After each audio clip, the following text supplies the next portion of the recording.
From fancy alligators to sassy chain chomps, there are a plethora of fun and quirky characters to encounter in Link's Awakening. But some of these are hidden, and there's a realistic possibility that you can beat the game without ever encountering them. If that was you, then fear not, because today I'm going to cover all the hidden and secret characters within the Switch remake.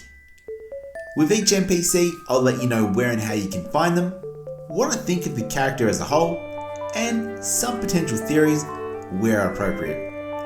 If you do enjoy the video, please give it a like and share it with a friend. We've got 6 characters to talk about today, so let's jump to it.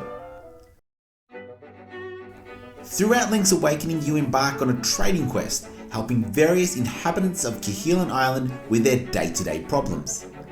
The final item in this side quest is the magnifying lens, which is used to reveal the passage in the windfish's egg. But it has another use. It can also be used to reveal 2 hidden characters that you cannot see without the item. The first of these is the secret Goriya, which can be found in Toronobo shores behind a bombable wall. The room appears empty earlier in the game, but once you get the lens, you can see the dog-like creature. The Goriya will offer you a boomerang, which is one of the best items in the game. It's a nice little callback to Zelda 2, where the Goriyas attack with boomerangs.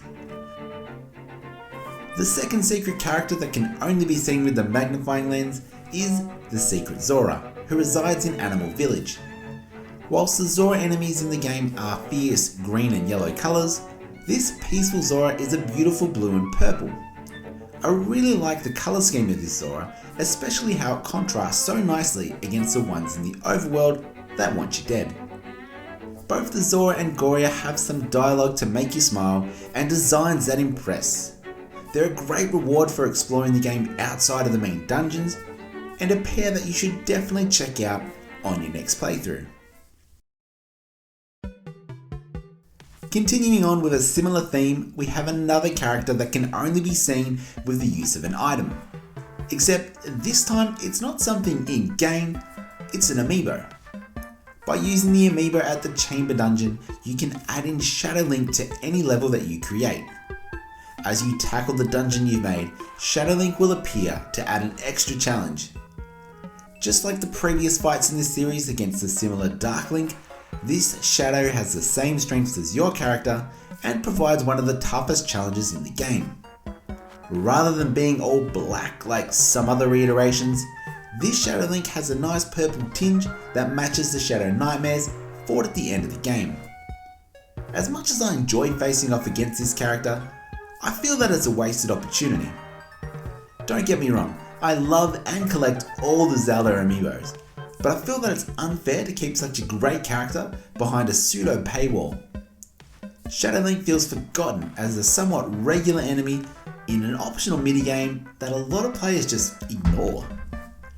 I think it would have been so much better suited as an added form of the final boss, or better still, the final challenge of an additional dungeon for the Switch remake. But hey, maybe that'll happen when we get the next Link's Awakening version in about 10 or so years.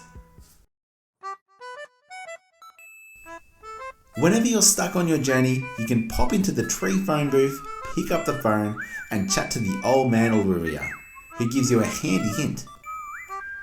But if you do go to old mate's house, you'll notice that his phone can make outgoing calls too. And when you try this, you are greeted with Bucket Mouse, an NPC that we don't actually get to see in-game. Bucket Mouse starts off by having a conversation, but then quickly hangs up on you. So it got me thinking, who is this scoundrel, and where exactly are they? The first thing that comes to mind are the mice living in Crazy Tracy's house. So could one of these cheeky rodents have a phone? There are a couple of mouse-like enemies in the game, so maybe Buckets is just a good version of one of these. Or perhaps it's a code name for one of the other NPCs on the island trying to protect their true identity. Either way, the phone call is a fun interaction, and it's great to theorise who this mysterious Bucket Mouse could be. Speaking of mysterious characters that we don't actually see, there's a very powerful NPC known as the Spirit of the Mansion. When you first enter Seashell Mansion, the spirit introduces themselves and sends you on a quest to gather the game's main collectible. When you found enough secret seashells, you can return to this humble abode to receive various rewards. Whilst the spirit doesn't talk to Link every time, they do request that he raises his sword before upgrading it. But who exactly is this unseen spirit with incredible power? Do they have a body, or are they just a wandering ghost? Could it actually be these weird talking trees out the front? Or is it perhaps an aspect of the subconscious mind of the windfish? My personal favourite theory on this is that the spirit was actually the former head of the Moblins who was overthrown by the now King Moblin and turned into a house by the windfish, with the spirit wanting to keep all the shells to themselves and then give you a powerful sword so that you can seek revenge on its behalf. But I'd love to hear your theories about this one down in the comments. To wrap up this list, we've got a very peculiar character that is not named or seen, but that I believe is with you every step of the way. Whenever you look at an item, do something you're not meant to, or have some kind of weird interaction, a dialogue box pops up. But given it's not Link who has said this, and there's no other NPCs around, who's actually talking?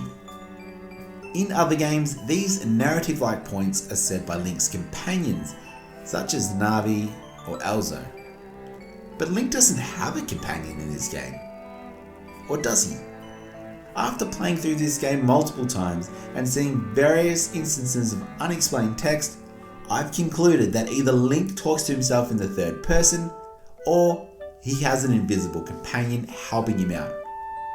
But if it's the latter, who is it? Could it be another minuscule fairy?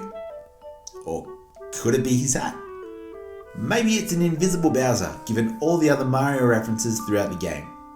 Or perhaps, given it's all a dream, the companion is actually the windfish.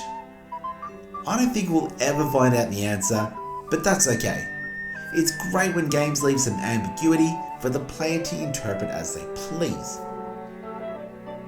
So what did you think?